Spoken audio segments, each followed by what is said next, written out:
menetralisir, merilis biang-biang sensasi, biang-biang sensasi yang ada di tubuh ataupun mental.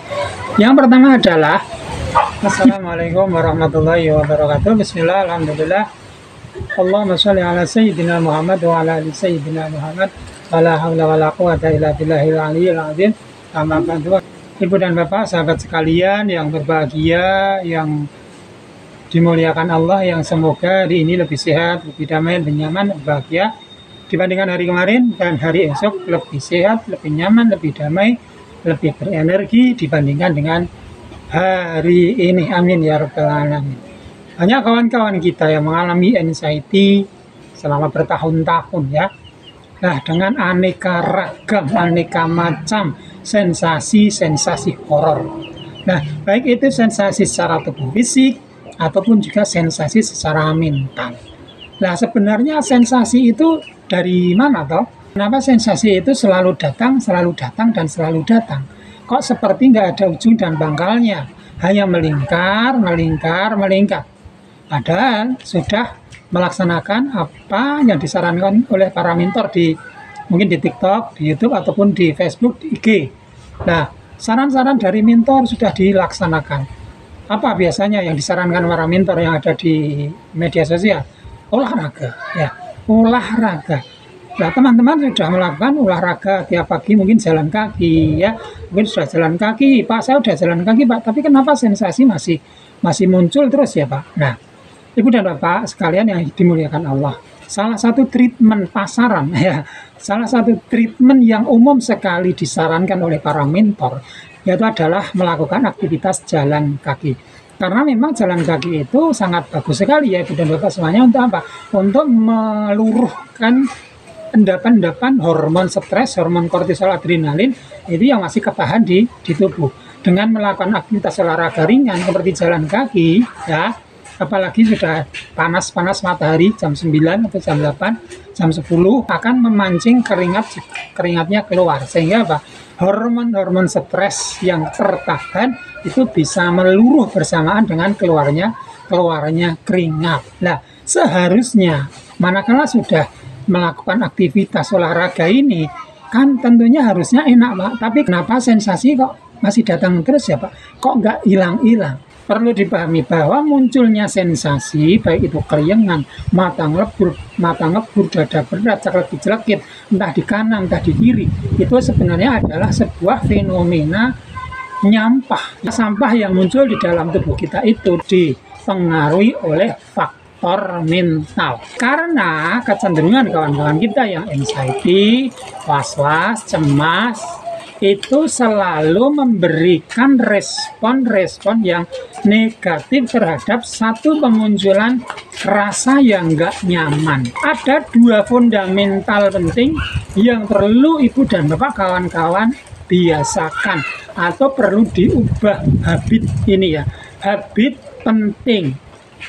Untuk apa? Untuk menetralisir, merilis biang-biang sensasi, biang-biang sensasi yang ada di tubuh ataupun mental. Karena kebiasaan yang dibangun oleh kawan-kawan kita di dalam merespon satu fenomena atau kejadian tertentu itu dengan negativitas, maka realisasinya, maka realita yang muncul atau pemunculan yang datang itu selalu rasa-rasa yang nggak nyaman.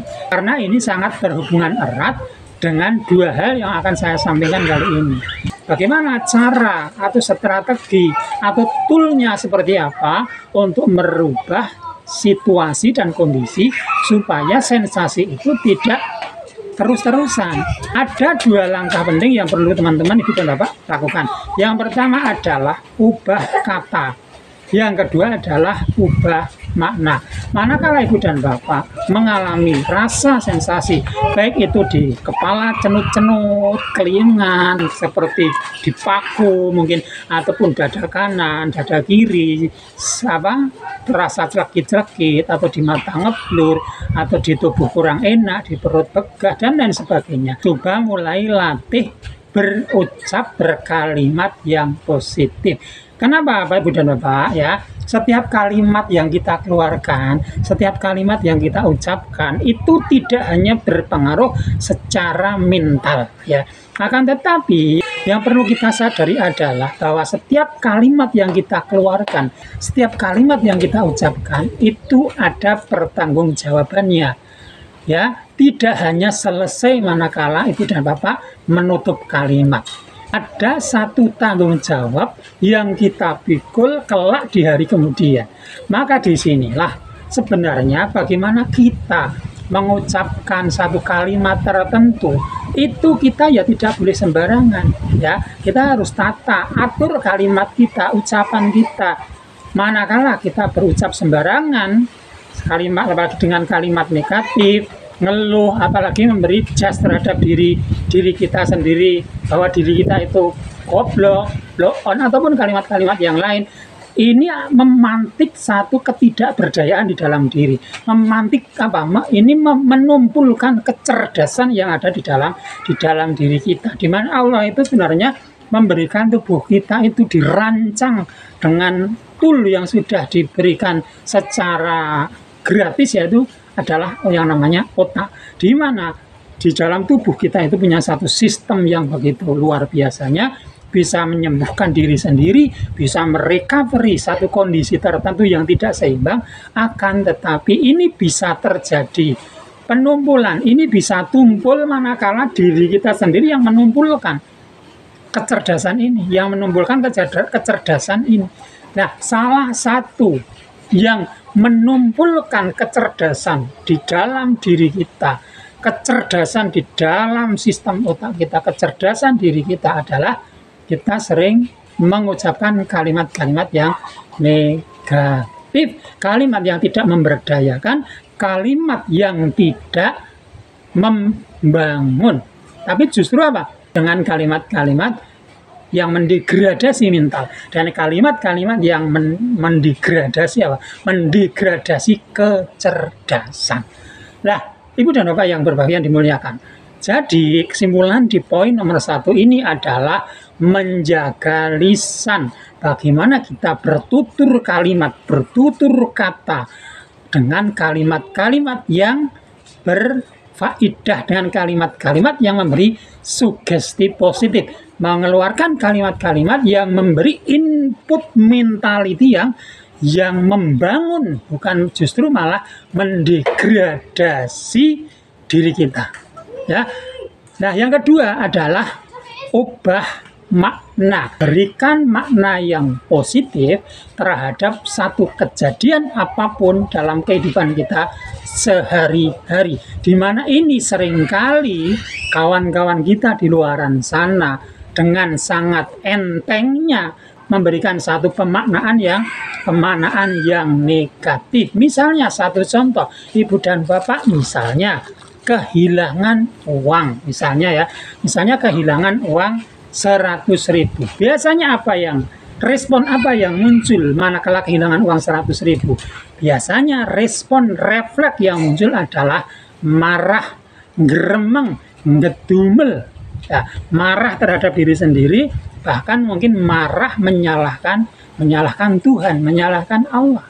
Nah, Ibu dan Bapak yang berbahagia yang dimuliakan Allah, memberikan pemaknaan yang positif, yang produktif, yang motivatif, ini sangat membantu diri kita menjadi hamba versi terbaik di hadapan Allah, yaitu dengan cara memberikan makna positif. Nah, kala dua fundamental ini sudah kita bangun, sudah kita jadikan satu habit dalam keseharian kita, maka realisasi yang akan kita temui adalah insya Allah ya, yaitu adalah tidak jauh-jauh dengan apa yang kita sugestikan dengan kalimat, tidak jauh-jauh dengan apa pemaknaan yang kita berikan. Manakala kita memberikan pemaknaan yang produktif, positif, motivatif, maka kita akan dijumpakan pula dengan hal-hal, situasi dan kondisi yang mirip-mirip dengan kalimat dan makna yang kita bangun. Nah, ini apa? Ini adalah bentukan atau bangunan, atau ini adalah sebuah konstruksi besar. Bagaimana kita membangun sebuah konstruksi bangunan yang namanya bangunan prasangka. Manakala kita berprasangka baik kepada Allah, manakala kita berprasangka baik terhadap kejadian apapun yang kita temui di hari ini, di hari kemarin, maka insya Allah ana inda dzanni abdi bi. Allah itu sebagaimana apa yang diprasangkakan seorang hamba. Nah, prasangka ini perlu dibangun. Bagaimana cara membangun prasangka ini? Awali dengan membangun sebuah konstruksi kalimat ucapan yang bermakna. Yang kedua, memberikan satu makna positif, makna produktif, makna yang motivatif terhadap satu kejadian apapun yang kita temui.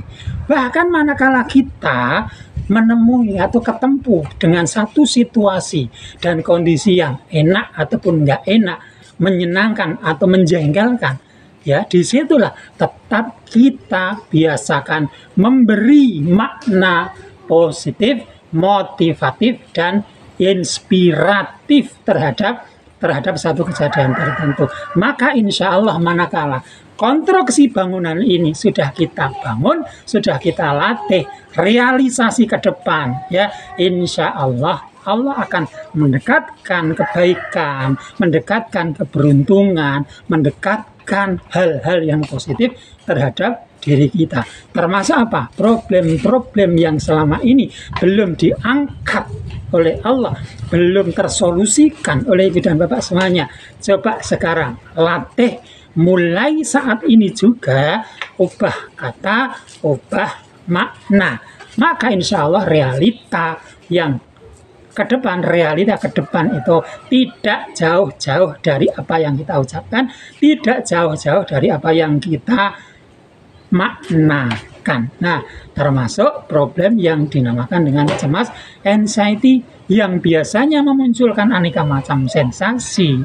Apapun itu, ya, bangun dari awal, yaitu ubah kata, ubah makna. Realita tergantung apa yang kita prasangkakan. Mudah-mudahan bermanfaat. Assalamualaikum warahmatullahi wabarakatuh.